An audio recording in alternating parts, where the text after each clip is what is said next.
15th of January 2013. We're here at the School of Architecture in St. Lucia interviewing Neville, Twidale and Ralph Tyrell? Yes, Tyrell. And here interviewing you is Don Watson and myself, Janina, Gosseye. So I think we should start first with asking you some questions about your architectural formation or your architectural background. Where did you both study and architecture, and which qualifications did you gain and when? Do you want to go first now? Mm-hmm. Right, well, I studied here at Queensland University at St. Lucia. Gained a Bachelor of Architecture and graduated in 1970. I think I got second class honours attached to that as well, thanks to Prof. Roberts. I'd started the same year as you? Yes. 66, was it? 65, 66? 66. 66. Mm-hmm. And did 6 years with, and then didn't quite make it. And for reasons that I don't need to go into, got diverted into a full-time career in film, television and music. Mm-hmm. And as I said earlier, I have no regrets whatsoever about the education, but I do very much regret I didn't get a degree and end up with a bit of paper, but don't regret the education. The nature of the course was 3 years full-time and 3 years part-time? Yes, that's correct. So what did you do in the part-time years? In the part-time years I took up cadetship with Comworks, which was an agreement where they'd assist you with your studies, and they were very generous with that, on the basis that you'd work for them for 3 years after you graduated. That was because they funded you in the full-time years too. So no, some students took the funding for the full-time years, but most of us took it for the part-time years. Yeah, there was some who got paid to go to uni full-time, whereas we thought we were hard done by because we had to work after that. Had to work, but you worked all day and went to university at night, didn't you? Well, that was the theory. They were very, very generous. In fact, they made it quite clear that their first priority was to get us through the course and graduated, and if that involved putting student projects ahead of work in the office, then so be it. So you do student projects in the office during working hours? We had it so good it was unbelievable. While other people were working midnight hours to try and complete work, we were basically working 9 to 5. Oh. Where was the office? In Eagle Street, I've forgotten the address. Hammerson. You'd moved into the Hammerson? No. Was that the building that's near the corner of Queen and Eagle now? The one that had all the panels falling off it. The coatings falling off. It was the first high-rise around that area. Not Pearl, no. No, across from Pearl. Yeah. Directly opposite Pearl. I can't remember the name. But So, yes, because it was finished, I guess, in the further review in 1967 when the conference was held here, because they had an exhibition there, I remember. But was it only just new then? Well, I joined in 68, and we were the first tenants in the building. So yeah, okay. Probably was the same building. Yes, okay. What did you do, Ralph? I worked for Michael Bryce. Oh, yeah. For the 3 years? Or? No, and I can't remember. I do remember working for him for a couple of years. And of course he's now celebrated, apart from being the husband of the Governor-General. He graduated at the time into graphic design. And so that was an interesting transition. And originally when I worked for him, he did a lot of updated renos for what they call Spanish Mission renos for people on the Gold Coast. And always at heart though, he had the love of graphic design, and then I started working for him on graphic design projects. Do you remember any that you worked on? I did. Coffee in Hollingsworth. Do you remember the Soil People? Yeah. And there were quite a few. And we worked out of his office was in the Wool Exchange building. I was talking to Neville about that the other day. Which was in Eagle Street at the bottom of Creek. Where the triangle was still there and so on. So I think I spent 2 years off and on with that. So what else did I... Oh, well, again, I was pursuing a career in the film and television and music industry. I wrote the soundtrack in 1970, which was our third year, was it? Of 69, 70. Almost your final year. Yeah, the first year off, first year of the part time, they'd opened the Chanel Theatre on campus. Oh, really? Because this is the transition for me. Originally, we used to do stuff in the Avalon, and then Bob Wensley was the student union president. You remember, Don, who he petitioned Zolman Cowan and the vice chancellor and the faculty, the university, and they got funds to build a purpose-built theatre. And so I actually was involved in the inaugural production that went in there, which is a huge deal. Yeah. You actually finished up in the 5-year course, didn't you? No, 6. I did 6 in the end. But weren't you were you working part-time? Or did you I can't remember now. Did you drop back a couple of years? I and dropped take full 1 year off? I dropped 1 year back because Neville and I started together. And I thought that would ended up in those who John dropped Reynolds. back finished up in the full-time course. No, I don't remember. Were you It's all interested in academic. Were you interested in music and theatre when you enrolled in architecture? Yeah, well, I came from a musical background. Both my parents were musical, even though my father's an engineer. He was quite a good musician. My mother was a professional opera singer, worked for J.C. Williamson's in Sydney. What was her name? Dorothy Lysett. Yeah. And they encouraged me. I actually spent quite a bit of time during my early years in the faculty with the Queensland Light Opera Company that did a lot of Gilbert and Sullivan, and I don't know whether you remember. Brian Nason. Brian Nason directed them, which is where I met him, and all sorts of things, showboat, all that kind of populist thing. But so I was always interested, and I think I remember my first memories at the age of 16 at high school. And in fact, I got sent to Toowoomba Grammar School for a year at the end of my primary time, and I remember saying, "This is what I'm going to do. I'm going to write music." And so the architecture was like a nice option for tertiary education. It's because engineering, as I said, didn't hold too many fascinations for me. But music without an academic degree wouldn't have been either. There was no academic degree available in music. I at don't that think time. so at that time. And I have been toying with the idea that I would go back because you never stop learning. And as I said before we started, that I never regret the education we got at the time in the university. And what do you remember from the education? What do you remember from who was teaching you? And I who remember stood all out? distinctly, crystal clear, and the good ones and the bad ones, and my favourites and the not so favourites. But I remember Prof Cummings. What do you remember about him? I didn't have that much to do with him, but I dated his secretary for a while, Lindy Tickle. And I remember we began, the faculty was in the main part of the building in the tower. And one year I know the students got one of those motorised mowers and self-propelled mowers, and they started it up, put it in the bottom of the lift, and they knew Prof was waiting to go down from the 4th floor. There's terrible sounds coming up the lift well, and then the door opened. He had to run for his life, but that was great. I remember I remember the fact we started over in the social sciences building. In the basement. The basement. And we actually it was quite an interesting education because, the other thing, to get into the faculty, I had to go and do a quick year of art. They required you had an art background. And I didn't have any of that so I did extracurricular study with Bronwyn Thomas, whose husband was famous for running the art gallery here for years. Laurie Thomas. And so she taught me art for a year in my final year of the grammar school. Practical art. What about the theoretical side? A little bit. Yeah. And that was you needed that to matriculate, either art or geom drawing. Which did you have? I never studied art at high school. So. But you studied geometrical drawing? Yeah. I had to do a crash course in German to matriculate. Did you? Oh, okay. German? You had to have a foreign language, I think. To junior or something? Yeah. I had German, with the grammar school of that. Just to junior level. Yeah. Do you remember Prof Cummings? He came to the first day, I think, with Bill Castle, who introduced him. Nothing more needs to be said about it. Do you both remember Bill Carr? Yes. Oh, very well. I have legends of stories about Bill. Do you remember his first day with him? Yes, I know. I remember he picked on one of our group that year. What was his name?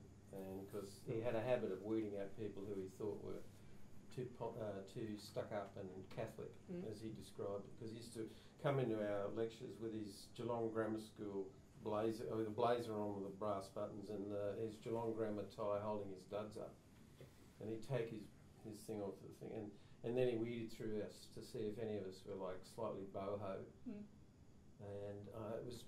Can't remember the guy he picked on, but I do, but I'd rather not mention it. You know, you remember it, don't you? Yeah. And he just tore into him, and just anybody who had any kind of stuck-up pretensions, I guess. So no, it was terrific. I didn't faze me. I thought it was wonderful. And Ian Cinnamon's another one I remember very well, and I would probably rate him as the most influential person in the faculty on me personally. And I remember he was very. We had a great education because we studied sociology in first year. We did psychology. We had to do math. We did serious math and physics in first year. It was a great education. It was across the board, and I don't know who's responsible for that. But all I know is all of that changed, and it started coming down into the basic things that somebody decided at faculty level were prerequisites for turning out good architects. And I think there's the biggest problem that the faculty had, because that was terrific. The polymath idealism of Bill Carr and Ian Cinnamon and people like him was terrific, very encouraging in terms of the mind. And then this declined through certain individuals, I can name a few because I'm not in the faculty, who started talking about calculated brickwork and had this propensity for this nuts and bolts, I call it. Building sciences, I think it then became, wasn't it? The degree was... eventually, yes. Who was teaching Hamish Merrison, my nemesis, and who took an instant dislike to me, which reached almost pathological proportions. He was not interested in the reviews. He didn't see any value in what the architects were doing at that level. And he was a boring twat of a man. And unfortunately, the faculty employed him, which was... And twice. He went back to England at one stage and they re-employed him. I mean, he's useless. Pat Moroney, all of the... Peter O'Gorman, I can't think of anything that I would say about Colruyt. They're all good in their own way. Graham Grucci. But he was just a twat, and he was personal and vindictive as far as I was concerned. Yes, and it happens. And unfortunately, I think it was all jealousy. I think he was just such a boring person that he understood anybody who had any talent or any creative fizz. I mean, I think Frank Lloyd Wright would have been jettisoned out of the course by people like him. They wouldn't see any value in, or Walter Burley Griffin. They'd think that would be, florid and unnecessary, flowery stuff, you know what I mean? Anyway. So, don't start me. And who do you remember was in your year that you consider significant to the architecture? Neville and I started. Peter Cox, he sort of faded out. Peter Cox went right through. He went right me. through, yeah. Graduated at the same time. He's a filmmaker. Yeah, Peter went on. Yeah. He never practiced architecture. He got a degree, I think. Yeah. There was some ahead. Was William in your year? No, he was 2 years ahead of me. Yeah, so 3 ahead of you. So You're only 1 behind me, I think. Were you Bob Riddell's year, Don? Well, Bob Riddell was a QT. Yeah. Lindy, I thought might have been in. No, she was a year in front. So you're 2 years behind me. Yeah. That was the thing about the reviews. You were actually working with Across the school. the cream across 3 or 4 years. And I would have never met people like Willie Young. Probably if it hadn't been for the reviews. Gary May, Gavin Patterson, Fred Venos. Fred. Absolutely. I mean, this is great. I have nothing but that's this side of the faculty side. It was a disaster for me. In one sense, can I tell you, my parents wept. Literally, that was a huge thing when they realised that I wasn't going to get a degree after 6 years of this. My father had, as I said, several degrees. You can imagine my poor mother. I can just still remember the look on her face when they failed you, and are you going to go back and redo the year like they said? No, I'm going on. Are you sure?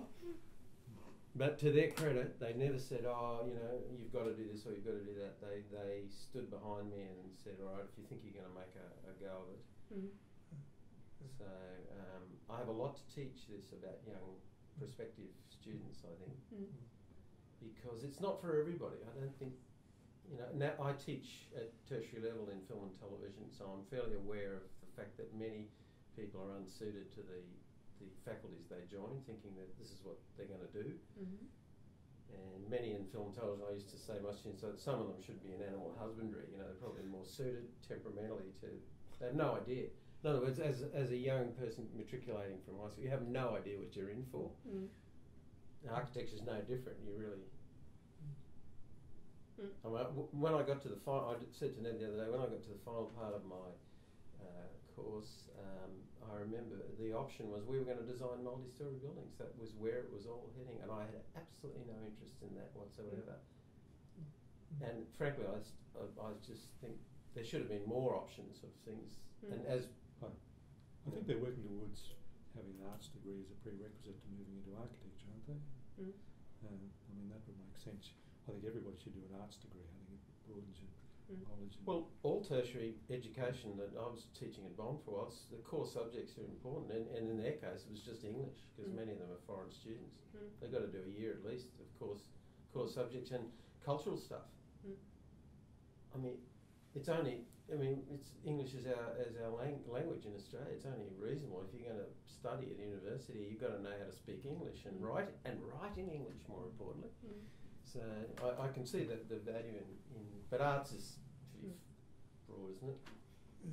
Well, I think that's the purpose of it. It's broad, gives people a broader education than you get from high school.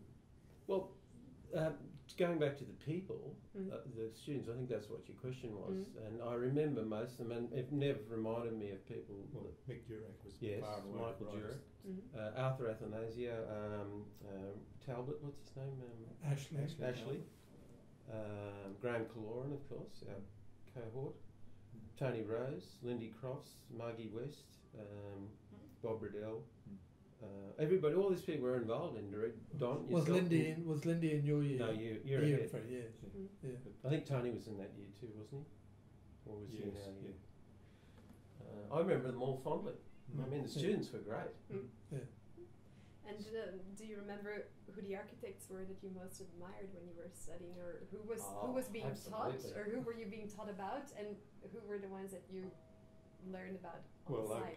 Locally, Jim Burrell would have been the outstanding architect around Brisbane. I suppose he designed a couple of buildings on the campus. Yeah, more importantly, my favourite building is still the car park at Wickham Terrace. It's been butchered a bit in recent times. Despite the best efforts of Russell to control these shit. It's just a wonderful building.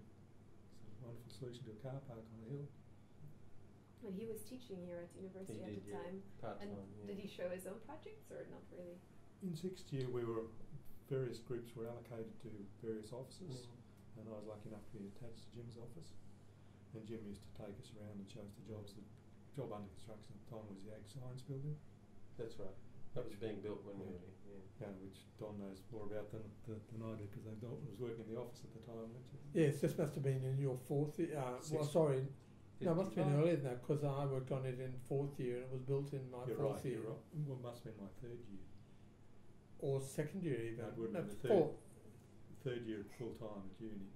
Must have been taken. Or maybe it's the extension, the second stage of agriculture, the completion of it.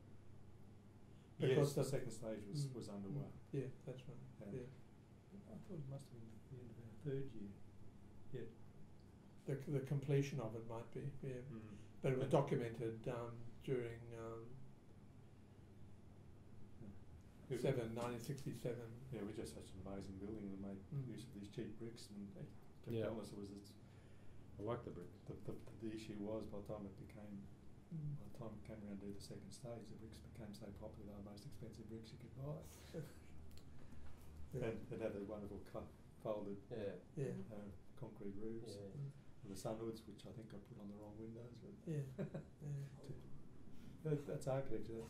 I can go back earlier than that.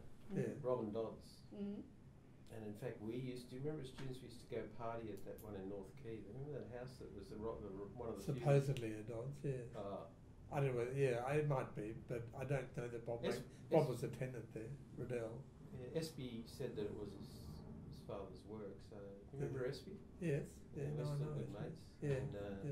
I haven't seen him for a long time, but Yeah. I think he said it was on the list. And there's certainly that church in Ann Street, That's not Dodds. isn't it? No, that's G.D. Payne.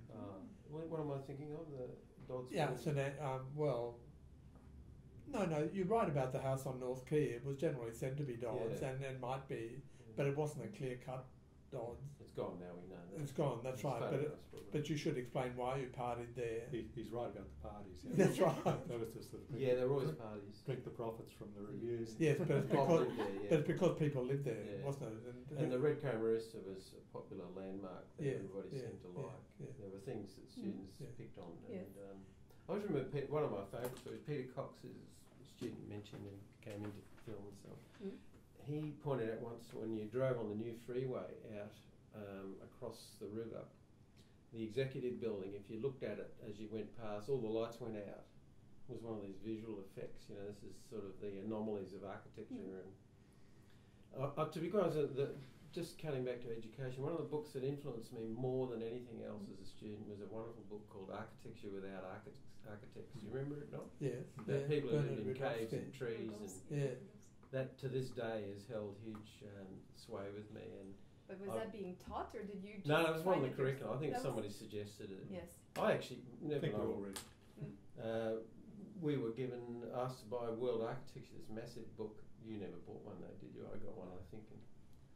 And I love it, but there's nothing wrong with architecture. It's fine, but it's just that that held sway. The fact that there was natural things, I kind of like that, and that's been reinforced for me personally after I travelled in India, where I saw people living under a piece of tin.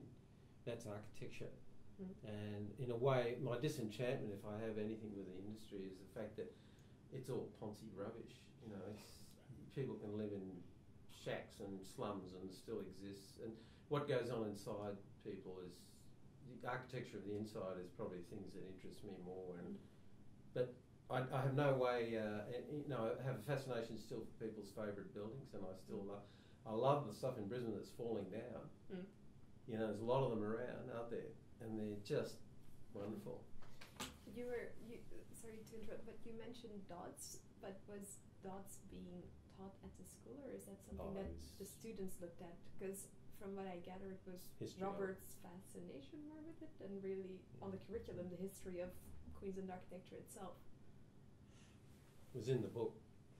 It was in the buildings of Queensland. Dodds as well. Neville Lund had done a thesis, and Nev was trotted out periodically on Dodds. And did it start in that period, or was it earlier than No, that it's earlier already? than that. Well, there's an earlier thesis by Egan from Sydney University in just 1923, I think it Yeah. is. But Dodds has always been reasonably well known. Yeah. Bob took it more seriously than anyone. Yeah. But he was popular, and people would look. I mean, during those years, maybe his own house in Sydney Street, New Farm, was knocked over. I don't remember that, but that people went and looked at that. But people would visit Tamrukum Chapel down on the Beaudesert Road. He was celebrated in his time, is what you I know say. he's relatively well known. But beyond Dodds, other Queensland architects? Much less so. Contemporary of ours, Bill Beryl, and But not really the tradition. There was not really a high regard of the Queensland tradition of architecture at that time. I don't think it was too bad. I don't think it was like frowned on or run down. Well, that's a good question for Nev. Yes, well, I always think the 60s architectural education completely disregarded architectural history almost. That's the way I saw it. And was treated almost with contempt, that you were even concerned about keeping old buildings. They could all be bulldozed and something better could be put. You know, we had the power, we could do what we liked. This was new revolution. And it took me about 30 years, I think, to really get out of my head some of the settings that were set there back in architectural education in the 60s at university.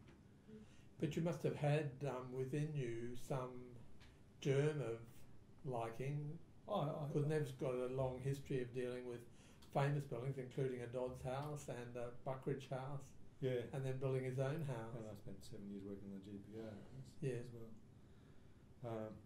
But that was a sort of something that I garnered through the years of working, I think, respect for older buildings, rather than something I actually learned at university. Comworks took it more seriously than most parts of government. Comworks destroyed, they've completely destroyed the interiors of both the General Post offices in Brisbane, Toowoomba, Rockhampton. The central space in Brisbane has all the columns cut off about 6 foot below the floor above, because they wanted column-free space, and there's a matrix of primary and secondary steelwork with 1 or 2 columns supporting all this, and there's this fantastic architectural heritage up there in the ceiling space. And the same thing would happen to Toowoomba and Rockhampton. And that's from first hand. And yet they were still the first to have a kind of serious conservation section that you were on the edges of. That probably came from a central office point of view. So the Queensland had a regional office and a principal architect. It may have just been a regional thing that we had a bright principal architect who thought he could modernise his interiors. Well, the phenomenon now of getting old hotels around, there's no old hotels left the way they used to be in Brisbane. They've all been vamped up, gentrified, or in the mistaken belief they'll get more women to drink in bars, which women don't, of course. So it's all been for naught. And so, I have a friend who just bar crawls all the time. There are none left. There are no old hotels that are kept preserved in any way, shape or form like they used to be anywhere in the city.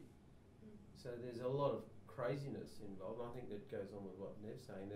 This is about politics, which is, like all faculties, it's inescapable. The politics is what drives people to destroy things for the sake of...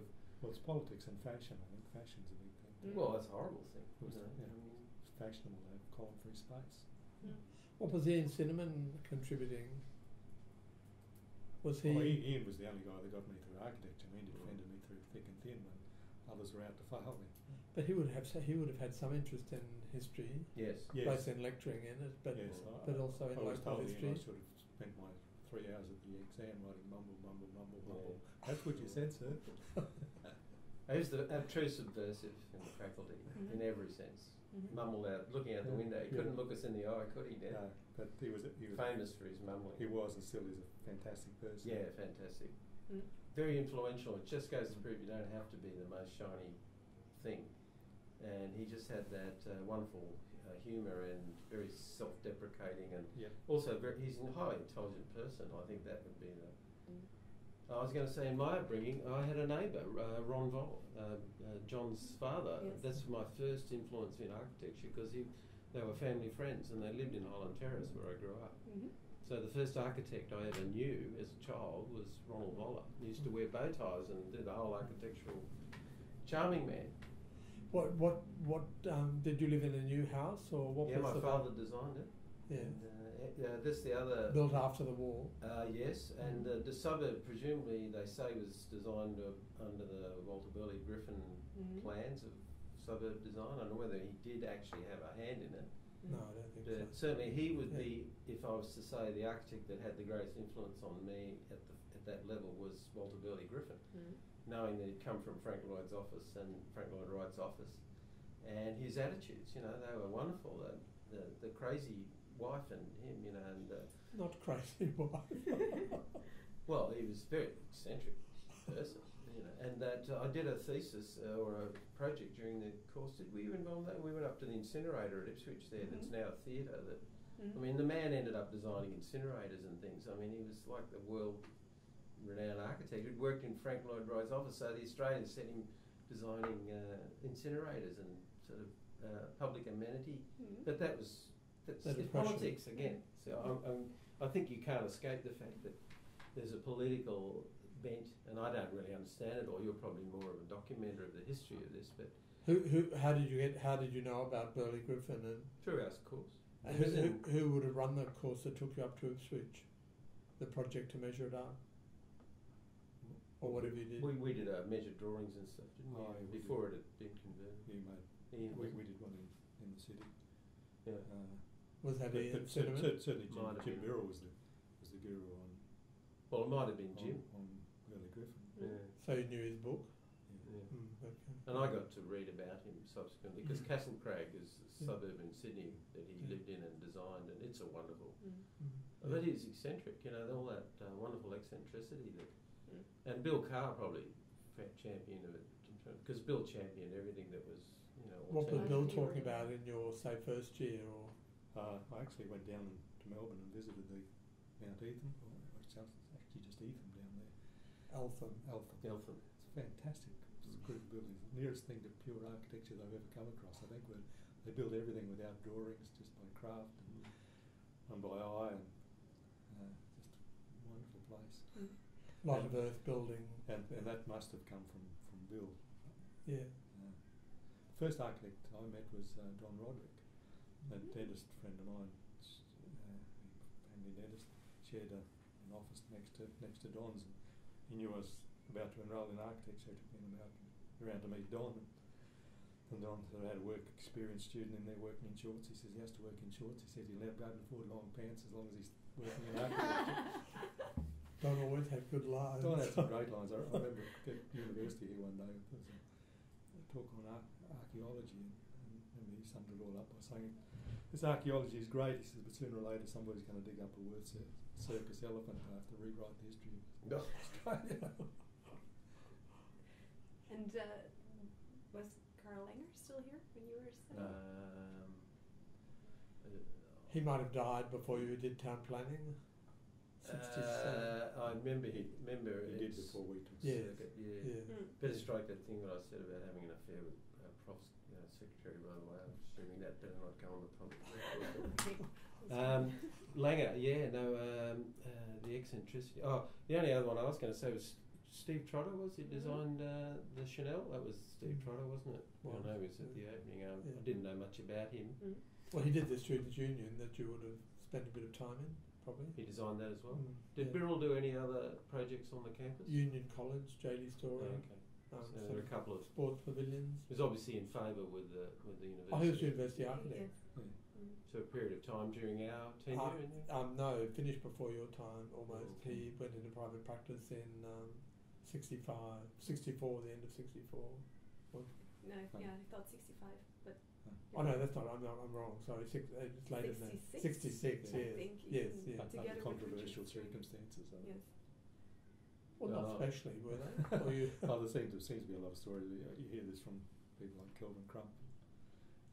Well, tell us. I probably shouldn't. It's probably all lying. No, it's not. It's probably. Well, the story I got was. It's not a court of law, is it? I'm No. going to check my. The story I got was Jim decided to set up his practice, so he took all the drawings that he had and took them to his office, and basically was the only person who could be commissioned to do the work from the university's point of view, because he had the knowledge and the drawings. There was a bit of a droid manoeuvring, I imagine, and that might be part of it. But there was something, or whether it was a deal that he finished up here and in return for that got a job, agriculture and entomology. So it's a very strange. He was a graduate of the faculty, I presume, was he? No, Where did he go through? Melbourne. Yeah, But it had been at the city council, which is where he did the car parks. So I only have all this third hand, so it may not be. But Kelvin Crump was that this guy that was mentioned was an employee of Jim's at the university. Did Kelvin take over as university? Yes, he stayed on there. That's right. Yeah. And what can you tell us about the Architecture Review Band? How Oh, did it well. come into existence? Can I have one last bit about Steve Trotter and the Chanel, which I know well because they spent millions on that building, and there's a huge fly tower that's been rarely used, and also there's a facility for a hydraulic lift for the orchestra, which was allowed for, and it cost overruns massive, but it's never ever been used. So I know because we were in there, and we actually had to build a temporary kind of rostrum in there. But anyway, and everything's changed, of course, because now you wouldn't build a building like that for the kind of contemporary theatre practice. It's the old style proscenium, but it was still a good building. So. And it probably came about partly because of the reviews and the success of student theatre. I think that's creating a kind of demand for it. That's right, exactly. The reviews were so popular, and the Avalon was so limited in the sense it was a small building with it was a picture there when I was growing up, because I'm a St Lucia boy. I used to go there for the movies, canvas seats. You say it was still a very traditional setup, but at that time, because in the 1930s, Gropius had designed this total theatre, and there were many of these ideas of theatres where the public should be more involved. How come it was do you know why it's such a traditional theatre form, proscenium, etc.? I ended up doing for my thesis as a theatre design, so it was a theatre in the round, which was in line with the stuff that I'd picked up in theatrical practice. But all of the buildings, all the theatres and cinemas in Brisbane are all proscenium, Arch, Her Majesty's, all of them. So I played in a lot of them. There were no modern theatres in Well, the Blair round. Wilson, the round La Boite would have been Yeah, done that was probably later. during, well, not much later. It must have almost been done in your time, wasn't it? Yeah, It about It was the first, 68 I think, of or the 70. change. Yeah, yeah, be Yes. before you finished, I think. Yeah. The other architect, just on the question about that, the other architect who had enormous influence at the time, I remember, was Johan Utzon and the whole Opera House thing, because Lonky Joyner worked on that, didn't he? yeah, But that was a fiasco. There's politics again, and what the New South Wales government did to Utzon. I mean, he never came back, you know that. He's dead now, but he never came back. They injured him so badly. His sons comes, of course, I think, and he was so hurt and cut by what they did. They completely changed everything around inside, ignored all his plans. The fiasco over the tiles, they all said it would never work. And Well, the tiles wasn't a fiasco, was it? oh, there were issues about it. Well, everyone said it would fail, but I don't know that it ever has in any major way, has it? Well, the building didn't fail. I mean, No. it's been an enormous success. Even though the company's never working there, it's useless as far as entertainment's concerned. But it doesn't. It's not really that, is it? It's a building. It's an icon. I've never been in it. I've got as far as the steps and couldn't go any further. Oh, it's a great building. I like it. Gee, the foyers are still alright. The foyers are still substantially as he would have had them. Yeah. I did work with Peter Hall for quite a while, and he was director of architecture while I was He ended up in Comworks. while I was acting principal architect for the Queensland region. So he would never talk about the Opera House. No, it ruined him too. Hall's Hall. Did it? Oh, I think so. Yeah. Like never forgiven for taking it on. No.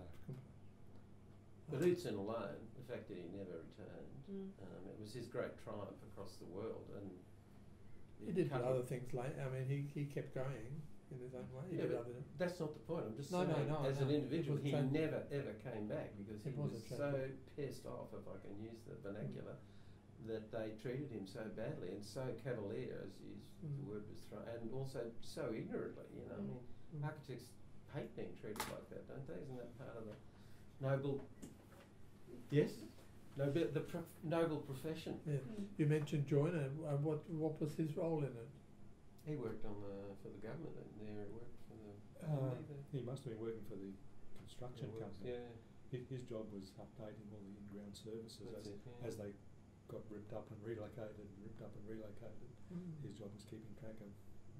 And why was he doing that? Had he gone to Sydney? Yes. Doing Yes, his yeah. year out? Oh, wasn't it? You didn't have a year out. He threw it in here. He got Did he thrown So out. thrown by Hamish. What year did he start? He was a bit ahead of us, wasn't he? Yeah, he was ahead of us, but he'd run out of his options here, and he went there. We think it must have been 68. Yeah, he left for day.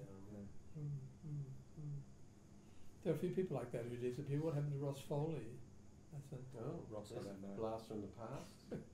He was another musician, sort of theatre person, or theatre more than musician. Yeah, don't know. No. We were starting to talk about the review. When did you first? What year were you in when you first got involved with the? We're all in second year. Yeah, I went to the review, Rinse for Tang. I remember Neville and I were talking in '66, which William was involved with, but we didn't get involved at that stage. There was a changeover happening with the law to architecture, and that was the kind of hybrid year. And So how that- come that change was happening? Why did The architects were just impressing their personalities on, and in particular William, because he'd had this interest in the theatre, and a few other people, and they just sort of, the law students got bored, I think, and couldn't be bothered anymore. And I think also that it was a lot, again in politics, there was a lot of foment in the air with the social revolution happening in the 60s, and law, they weren't, in Australia I don't think they were at the head of this, because law's always been very traditional practice, but the architects were definitely on this spearhead of things that were changing, and we know that because there's a history we could go through in terms of the time we were at uni that all that plastic architecture and all that stuff, blow up inflatable stuff. You remember all that? There was just marvellous things happening that somehow linked back to the social revolution. We had Tony William. That's it. Who came out in 1967. That's the next year. 67. Yes, he came. Yeah. For the student conference with Gio He must have Ponzi. stayed then, did he? He did. He stayed on afterwards. Yeah. Yes. But the review going back, I think the law review might have been called Wacko, but it I think had no direct connection with the Rinth Fatang, the one that John Ralton and Dick Stringer ran, and that connection is much more to Melbourne, but it fell into a slot that existed here that had been occupied by the law one. But it was Dick Stringer and John Ralton. William was involved in it too. Yes, no, they all acting in it. Yeah, that's right. Yeah. And then they took it on themselves the following year. Well, Nev's right about William's pivotal role in the sense that he was driving a lot of this interest in theatre and the connection with architecture and theatre and the whole revolution. So somebody had to do it, and he used to be I guess he was the person to who had the instant creativity, and so he put the word out for the year after when the review time came. I don't know how we got told about this. Do you remember now? I can't even remember how it all happened. But You had to volunteer for it? Yeah. Or They went round, the word went out, we need live music for the new review. It's all going to be architects. Is anybody interested? And I was currently playing another club band, John Brown's Bodies, although they might have just been folding up about that time. And it was a matter of, I think Tony was already on the scene, and Willie was writing these songs for Tony to sing. We just need the band to back him. I think that's how it started to evolve. And then I'm a bit hazy, but I remember the word went out, and then we got Gavin Patterson. This was the first lineup. Evan Lee. Well, Gavin had his own 2 or 3 songs already together. Okay. The call went, and we got Nev and I, Tony, Graham Caloran, Millen Brick, what's his Millen Paul. Millen Paul and Russell Vickers. Everybody signed up at that first review, which was called Hina Hot Banana. And it's relevant because, of course, this came from the drug era. You know about this, of course, the assumption that if you smoke dried banana skins, you got high, which we tried, by the way, and it never worked. So Hina Hot Banana, and that was so different and so out there. And who? So it was William Young or Yang that directed, but who wrote the songs for the band and who? Gavin had already had 2 or 3 songs that he'd written when the band got together. I wrote 2 Hot Banana songs. Well, Willie wrote the words. I had a song, and he wrote the words to them. Ralph at that stage hadn't showed his hand as a songwriter. No, You did. I Touch Your Mind. Yeah, that was the last inclusion. That's right. Somebody I brought came along up a with a zither. song. What had happened to me is that I never had a band at high school and had worked, and so that's why I was interested in. I'd been writing songs, so that all fell nicely for me. And then the first year was a bit of a sorting out period, and I remember we rehearsed at Evan Lee's place, didn't we, in Lambert Road, and it was a bit of a hodgepodge. And then the review itself was, but there was Nev's 2 great songs. The Hot Banana themes were kind of pivotal to holding it all together. Started and ended the show, didn't it? Sort of. Yeah. Well, I say I wrote the song. I mean, I wrote the music. I wrote the music, I suppose, but the thing that drives the song is the riff that Ralph put into it, and then Willie's words. So it's a bit hard to know. Oh no, it's just songs. We had a lick, but they evolve out of group participation. And how did the songs fit into the architecture review? What was a program for one of these reviews? Well, High and Hot Banana, they weren't particularly integrated. They were just musical segments, a bit like the Goon Show used to have the little they were the interstitials, weren't they? Interludes. Because there were sketches. It was all based on the not the 9 o'clock news type format. So people wrote sketches. William and Max and Ross came up. They presented an idea, and William was directing it. So then it would be sets, what it was needed. But it grew very quickly. You got to understand, High and Hot had a fairly reasonable set too, didn't it? It was built by Rex and Russell. And stuff was happening architecturally in there that was all brand new compared to what being a tradition, as it was a cinema, and it was used a little bit for theatre, like amateur theatre. So we're talking about a huge shift here, a giant shift. The drums are on a platform that actually That's moved right, moved forward. out. Yeah. Oh. And it Sort had of thing Pink Floyd were doing a few years later. and the drum Had a psychedelic. had a psychedelic kind of spiral on it that was sort of, and so out of the, I don't know where all this came from, but this skill that came from all these people, not only to be able to design and build sets, but the lighting was always great.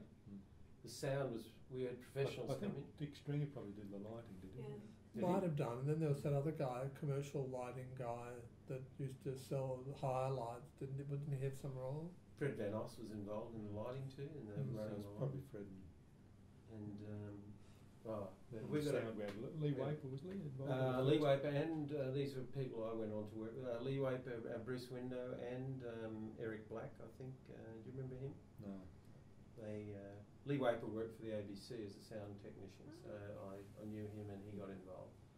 But we got the instruments are worth talking about, because Neville had this wonderful Stratocaster, and I didn't have I had an electric guitar, but I'd sold it or lost it, and I ended up playing Nev's. Yeah, which is now a collector's item. Yeah, L series Strat. So I've said to him before we came, that's a bit of design that we conclude design with architecture. Yes. And we had Killer had his own drums, didn't he? Yes, he's still got them. And Ned played the bass. Graham the drummer still plays in my band, Shake, Rattle and Roll. So. Tony's still singing. We're in touch with Tony. Peter Joyner was there, was he in the first? Yes, Peter was there. Millen and Russell, Gavin and Evan. So it was quite a motley crew. Well, one reason it happened was that the academic year was just a full year. It was 3 terms, not semesters. Yeah. There was no continuing assessment to speak of. It all took place in November, December, so there wasn't much pressure in the middle semester, particularly was there. There was time to do those sort of things in a way that's not so easy anymore. We made time, or we took time. Well, I mean, it was full-time, wasn't it? It was sort of major whole... For at least 2 or 3 months. Yes. Fairly involved for 3 months, writing stuff, rehearsing. There was a fair bit of time involved, but what I would stress is that I'm just going back to how sophisticated this first review really, considering what these were all amateur people who had come together for a special occasion, what they pulled off is still memorable and people still talk about it, to this day. So something happened, some sort of osmosis happened where all this wonderful ingredients came together, and it wasn't an amateur show. It wasn't the Goon show or the Scouts or something. This was serious theatre. When Hare finally came to Brisbane, it was written up as a second-rate architecture students' review, which was fairly unfair on Hare because Joe kept it out of Queensland for about 3 years. But I think that'd be worth commenting on, is the fact that it was from the get-go, from the full reviews, they were sophisticated pieces of theatre. They weren't rubbishy, amateur, embarrassing. Big audiences. There was over a week. I'm trying to think of the. Well, the theatre held 300, but we used to get 500 in on the last night. Really? How many nights did we perform? It was a week. I think it used to go for 3 weeks. It might have been 2 weeks. It was a long haul, so they were very popular, and the word spread amongst the population at large. And I'm still meeting people who say, "Oh, I saw you in some review at the university back when you were, We got a lot of support from Tony MacArthur at 4BC. Yeah. He was one of the Jeff, Tony and Bob people of Brisbane at the time. And he had a column in the Sunday papers, I think, where he always gave us a good review and came to all the shows. Well, we went on their show, Pop Opinion. Certainly the classical staff at that time, they interviewed us and played that and gave a précis of it. And somebody actually said, I think I've got a recording of that thing that was done. They said, "Oh, this could go well.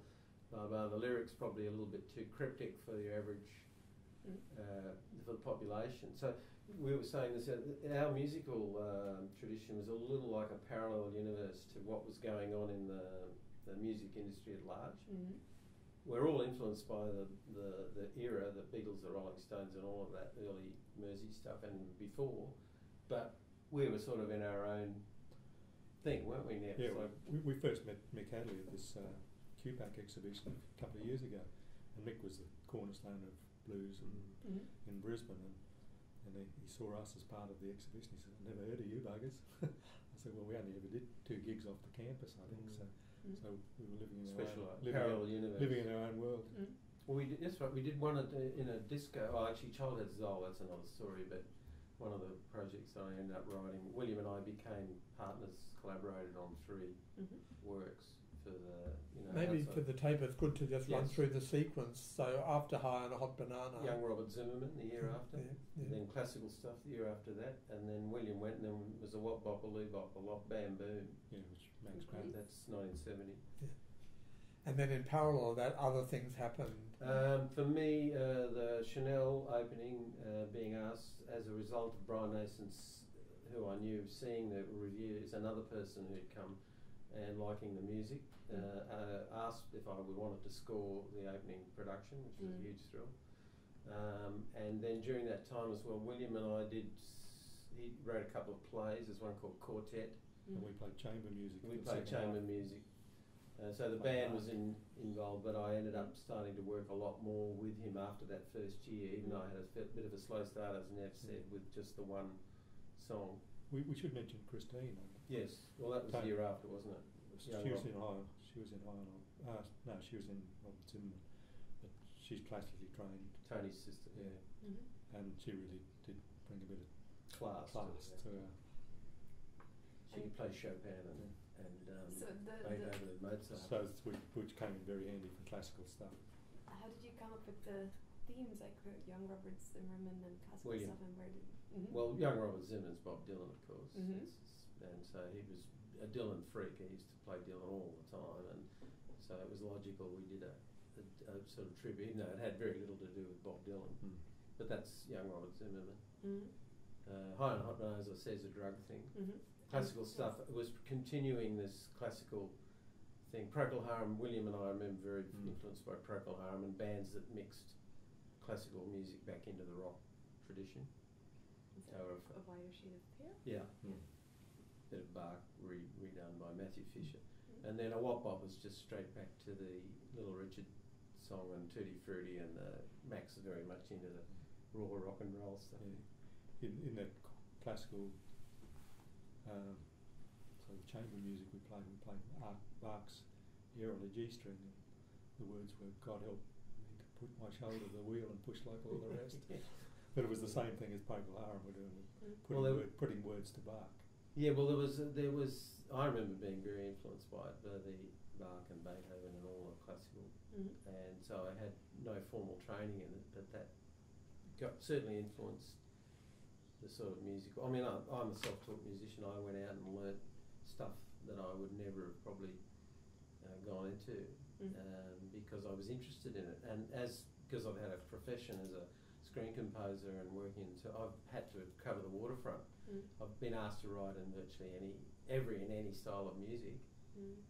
So I don't want to mention Johannes Factotum, but the Jack of all trades, master of none stuff. But that's basically a bit like I support the polymath tradition of architectural education that happened when we joined, and I regret that it went down a funnel.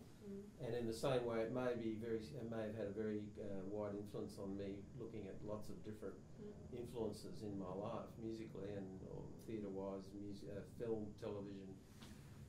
But that's what education is, surely. That's the great power of it, is it opens your mind. I always say it never taught me to necessarily anything particular, but it taught me how to think, coming to tertiary education. And, just open your possibilities of your connections in your mind. I think that. And what do you remember of the sketches? Because they were architecture reviews. What was told about architecture during these reviews? How was it, or what kind of sketches were they? Probably a little to do with architecture, more to do with the politics of the Politics time. more than Just architecture. humour. Politics and humour. They were humorous. The Joe years where the street marches. I was like Max Banner walking across the stage with a big cross. I'll be marching tomorrow. I remember Max. I think it might have been one of the earliest. Remember, he came out dressed as a big kid and he had a toy truck. And he's playing like a kid in the sandpit with a toy. Do you remember this, Don? And then all of a sudden they put through the PA, they put the sound of a huge Mack truck, and Max looks up, starts, "Mum! Mum!" I mean, where does it come from?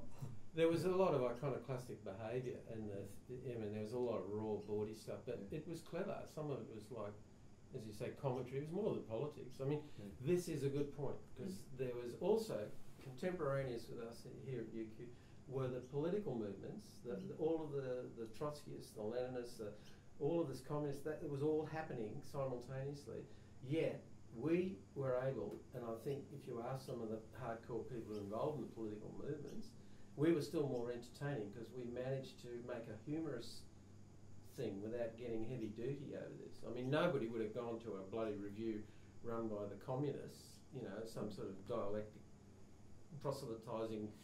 They tried, a couple of them did. The architects managed to get this fine-tuned balance of maybe being irreverent, politically relevant, and also, just the satire and the pacing of it was very important. This is the thing.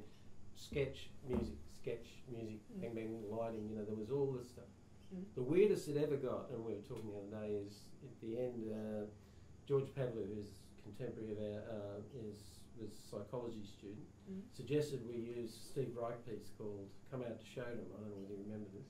In the Avalon, this is probably, what year was it? Last year, was it? Or the third year? About 68, I think. So everybody was so used to what we would turn on, this big phantasmagoria, lights, action, humour, music, sound, humour, blah, blah. This time we decided, in the second act, we'd play this 8-minute piece by Steve Reich. I don't know whether you know the work of Steve Reich, contemporary minimalist composer, where he sampled a bit of there'd been a riot in Chicago, and a black kid had been thrown in the cells, and only the people who were injured were getting let out early. So it came to this interview, very much like what we're doing now, where he said, I squeezed the blood to come out to show them, and then he just took sampled that line, come out to show, and turned it into an endless loop. And we played this, we turned all the lights out in the theatre. Do you remember this time? That's sort of, yeah. And this was a huge, bold experiment of talking about theatrical experience. Everybody who'd been to reviews before, they were always expecting all the lights action. This was like 8 minutes of sheer torture, and there were people screaming at the end, "Get on with it!" Don't you remember that? Yeah. Turn the lights back, Willie, we'll get you, Willie. It wasn't Willie's fault anyway, I don't think.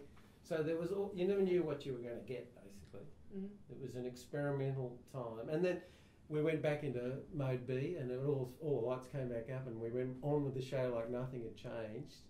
But it got people's attention, like they could not escape you never knew what you were going to get. One other one that was controversial that you haven't mentioned up until now was the review at the 67 conference. Oh, tell me about it. Well, they wanted to lynch William over that, don't they? Because Max, they're happening on the stage at the Rialto. Yes. He set up a review during the conference? Yes, on the last day of the conference. What's his last name? night. Only one performance. Nervy was there. What was his name? Paolo Luigi Nervi. In the Rialto Theatre, which is no longer, but it's another one of these pristine. Well, the front of the building's still there. Neville was here? No, we're mixed up.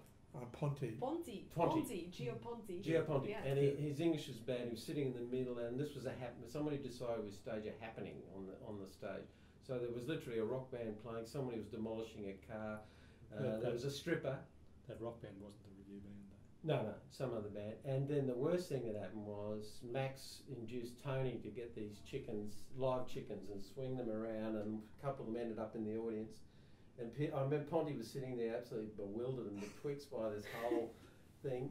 Everywhere screaming, women's, and there were people fainting. And Tony, I know, has got head up in front of the disciplinary committee for this conduct unbecoming, and these chickens, because the animal RSPCA were involved. Yeah. You can blame Max. The chooks died. Max Banner, you can blame him. He's the one who was in the wings directing the traffic there. Max is a true subversive of the. It's all about subversiveness. And which Tony was held responsible to? Tony Rose, who was. He swung the chickens. Max induced him to do this as part of the happening and flung them out. There was feathers and. I thought they had their heads chopped off, didn't they? No, they were alive. They sort of were alive in the beginning, and then they died as a result of the swinging around. Yeah. It was all a happening. It was all that time and happenings. You remember the phenomenon? You were too young, but there was happenings were like things were happening simultaneously. As I said, there was a stripper, there was a band, there was somebody demolishing a car. There was all sorts of stuff all happening simultaneously on the stage, and it was unscripted, uncoordinated. It was just a melange. And who had planned that? Max? Well, William was got blamed for it because I know the audience came out of the Rialto livid after this, and they said, "We'll get you, Willie. You're going to die." And Willie ran away and hid somewhere or hid in a car. I remember he was blamed for it because he'd be. So this is what you get for fame for being known as the director of the reviews. They assumed it was William's work, but it wasn't. It was more Max. And I'm trying to think of who else. Bob Riddell probably involved. Who was Max's cohorts at the time, you know. And it went on. The younger generation of Bob might have even been in London by then.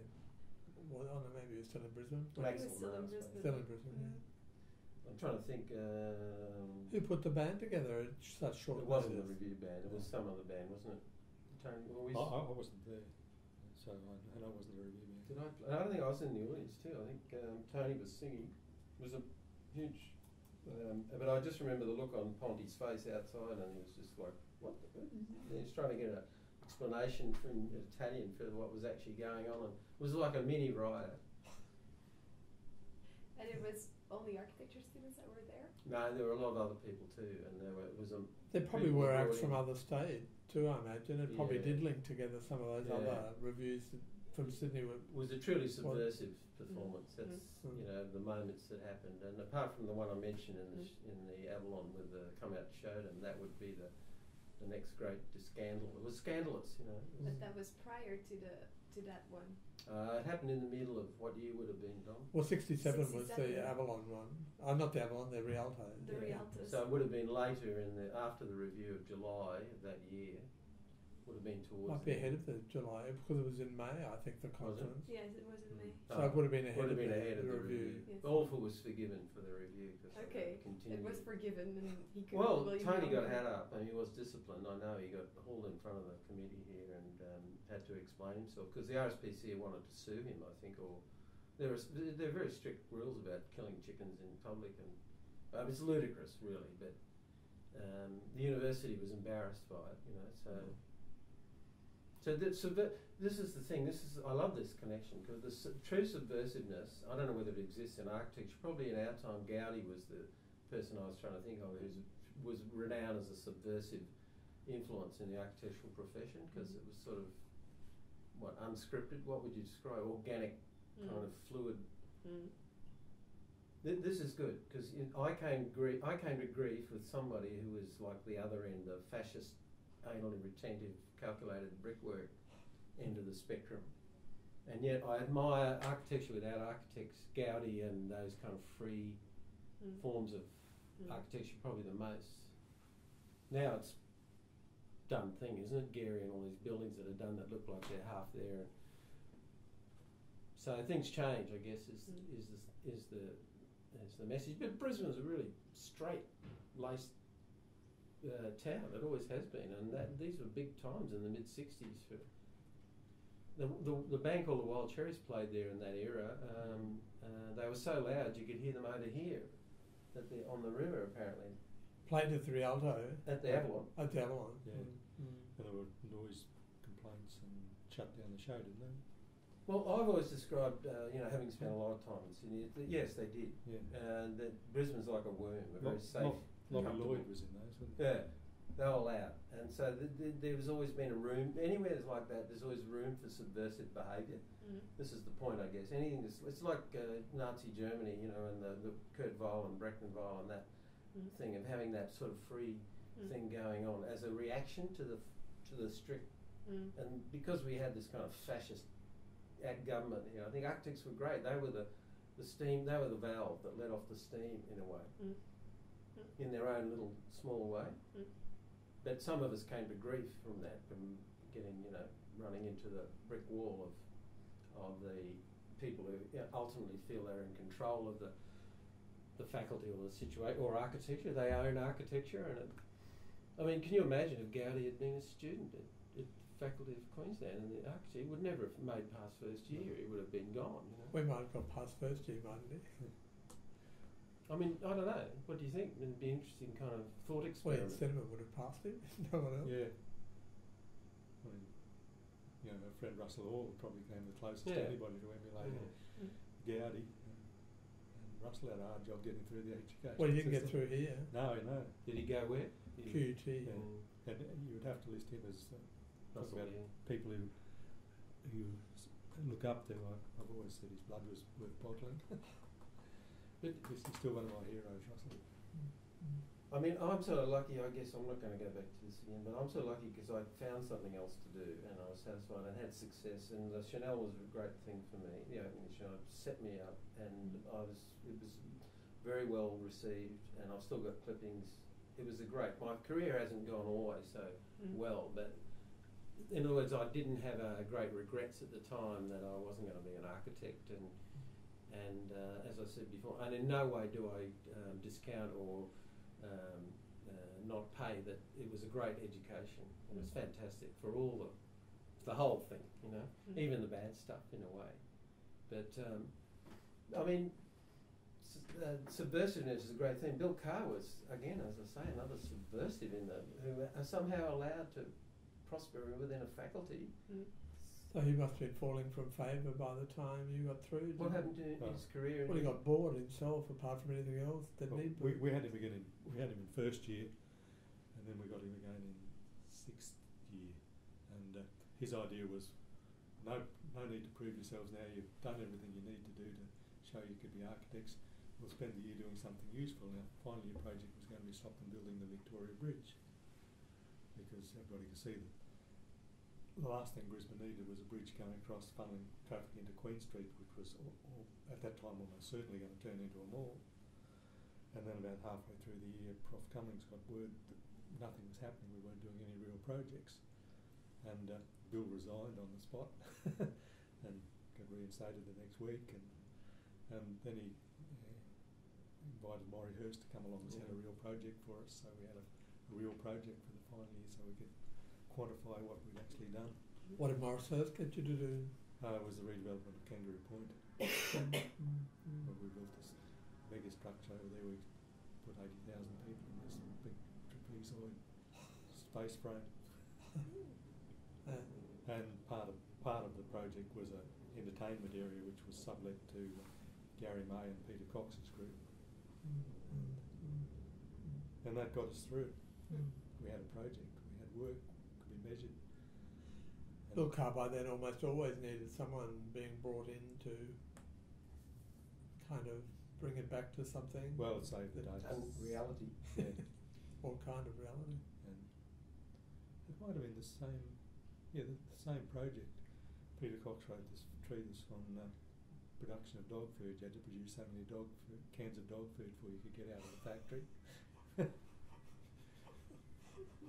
So Ian was subversive too, so I would just reiterate, I mean, in his own way. But not as subversive as Bill Well, Carr. Intelligence can be subversive. This is the theme in a way. I don't know whether Bill would describe Bill as being super intelligent, but he certainly had the Geelong Grammar School. You know, he came from good stock, and so he used that as a kind of a whipping thing. And he was very bohemian. His wife was an artist. I remember they used to drive up in the little MG. She used to drop him off outside the building. But Ian, I think, was truly subversive because he's probably I don't know whether Neville would agree. For me, he was the most intelligent person on the faculty. By a country mile. Yeah, I mean, he's a clever guy, and he in some way was a little bit, I think, always so self-deprecating and a bit concerned about his own intelligence. He would never tell us which buildings he designed. No, did he ever design it? Yeah, there's one in Queen Street we finally found. Yes, the Victorian Tourist Bureau. But it took about 6 years What's to that like? wheedle that out. It was very nice, gone of course. Is it? Like everything else. Yeah. He's still alive, Ian? Yes. Yeah. I'd love to catch up with him. Yeah. But, Do you want to just go through the list of other people who kind of went into other things? the Black Sheep. Yes, all right. Who were the others? There's you. William first. William got a degree. Yes, yes. He went into They never practiced. puppet set design, didn't he? Well, he did. He worked with all sorts of people, didn't he? I thought he went to Sydney after he graduated to design sets for puppet shows, I think. He worked with Michael Bott. He came back again in the same year of Bacoy, when the Chanel opened, with the Billy Hughes story that Michael Body, and so he was already involved in the theatre. Yeah. So then he went to NIDA or something. And teamed up with quite a few people who ended up working with there. But Max went in animation. London Film School. Did he graduate as an architect? No, don't think so. He went finish up going to London Film School. Graduated from there. Yeah, he's still around. Peter Cox, of course, filmmaker. And he did a lot of video clips for bands like Colchester. Yeah, he did. And I used to see him a lot in Sydney when I moved there. I should mention the Red Balloon video clip, which was done for High and Hot Banana, which we think is far and away the first sound clip that was ever made in Australia. Nev's got a theory. First rock video clip. Well, no, it's not really a rock. No, but Nev's in it. He's the yeah, I'm a star. So it's but that, yeah. Chasing this red balloon through the city on 6 and 8 mil actually. In a psychedelic shirt. And then you did another one, the Railway Bridge, with me and Michael Durack. Peter made these little films that used to go into the reviews. That's the other thing. There was Are there projection. still copies of these? Yes. Well, Peter has digitised them all, I think, now. I know he did put the red balloon one up on YouTube, but he's taken it off. But you know, I got a career. The point about William and I is we collaborated seriously. We actually had a company for a while called Young Tyrell Productions. We did a production called Childhead's Doll, which was in 1971, a proper commercial, which did very well. So after Bacoy, my career was launched, and William also had gone in. So the value for us coming together, as Nev said before, as student architects was immense, because it meant we actually did create an alternative career. And we developed collaborative skills, you know. And so now that I work in film and television, they're very good because it's a very collaborative industry as well. And theatre, of course, people have to work together. So architects normally work alone, don't they? Unless they're joined in together. Groups. There was Tony went off to play Christ in Superstar, or Christ Understar. He got his degree eventually, didn't he? He's trying to practice now, I think. Yeah. Went up to Radical Orange. Hippie Conium up in the that's right.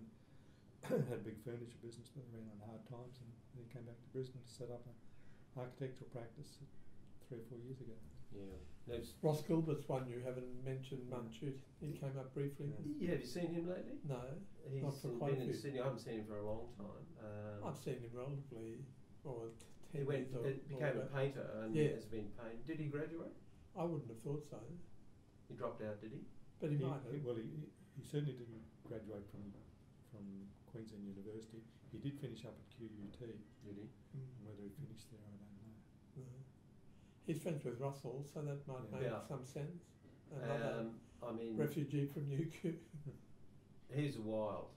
There's no other way to describe him. And I have stories, but I'm not going to go into it now, when I lived in Sydney about Ross.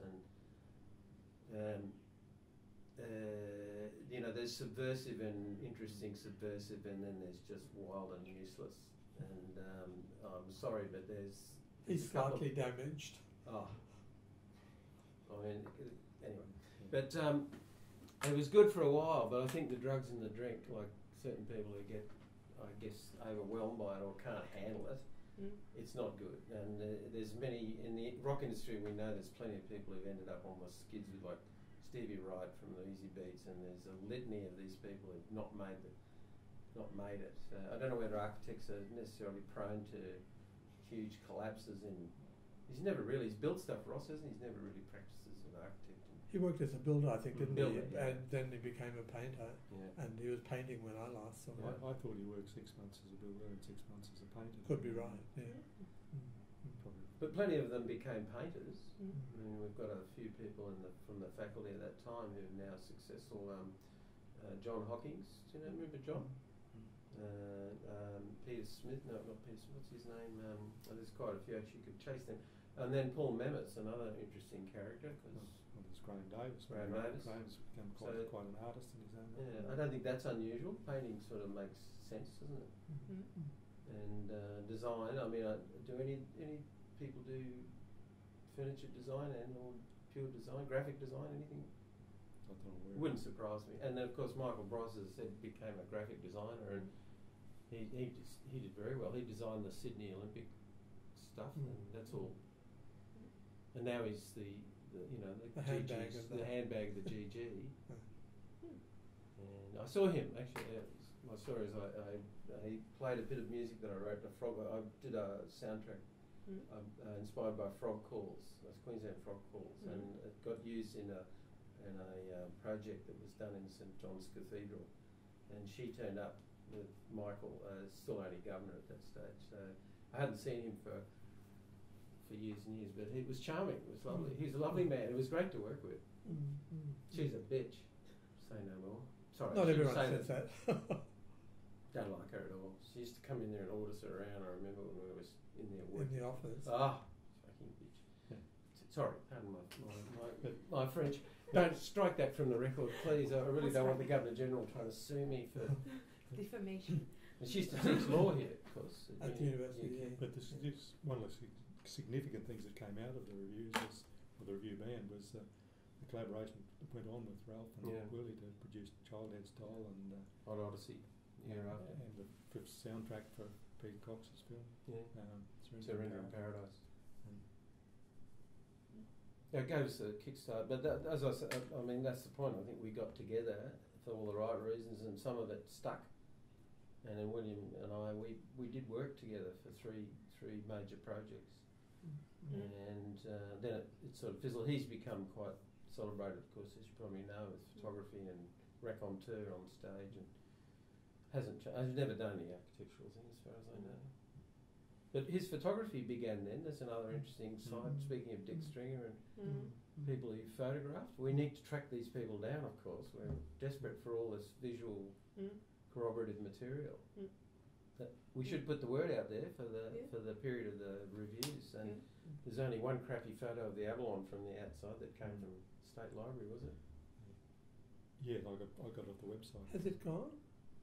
No, it's still there. Yeah. But it's pretty empty. unchanged. Yeah, it's empty. And Used to be used it was by pretty AV ordinary at for the best of times. Audio visual services Yes. used to use well, that. it's now empty. Yeah. It's abandoned. But we it's do still suspect Dick Stringer has many slides somewhere. I have spoken to him when we first started the website. He said, they might have some in the archive somewhere, and might dig them out sometime. But we've spoken to him, but he is. I've tried a few times. Is that reluctant to contribute? No. We've interviewed him, but with regards to his photographs, he's a bit. Well, he wants to go through them himself first. I think, that's fair enough. And have a look what's there, and because we suspect, because Willie only really got into photography about the second review, and we suspect there was a lot of photographs taken around about High and Hot Banana stage, which would have been probably taken by Dick Stringer. Well, Fred Van Os as well, by the way. I never tried Fred. And did Gary take any? Gary threw everything out. That'd be right. What about Roger O'Sullivan? Yeah, exactly. Espy. Well, Espy went to Sydney pretty early in the whole process.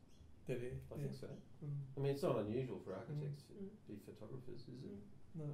We need to track them down. I mean, everything that we've got is on the website. Okay. I mean, we have That's recordings. already a good resource. There were good slides, weren't there, taken of the performances. Yeah. I can remember there'd be a kind of subsequent event where they had someone to show all the pictures and things. Well, William's probably got more. He's given us some stuff. But he's slightly reluctant too. I don't know why. So to wrap up. Yeah. No, that's been very interesting. Thank you. And is there something you still want to add on record? Just that we're not dead yet, and that we're now. It's interesting that we've come back together as a band, and so there is a future. And I would like to do. My idea now is more cultural, and I see there's a value in this re-collaborating with some new people, and going out on the road and actually somehow promoting architecture. The type of learning with what we do, with visual support, and going out and touring Australia and then across the world. And I just think that would be absolutely marvellous to do. Then Mars. Okay. I don't know. It may not come to pass, but I think that would be kind of interesting that there's another life and that we all come back together and that we celebrate in a way what we were able to experience and had the privilege to experience through those 5 or 6 years together. Because there have been a lot more repercussions from that in a way than the prime stuff that happened then. Okay, thank you. It's a you. pleasure.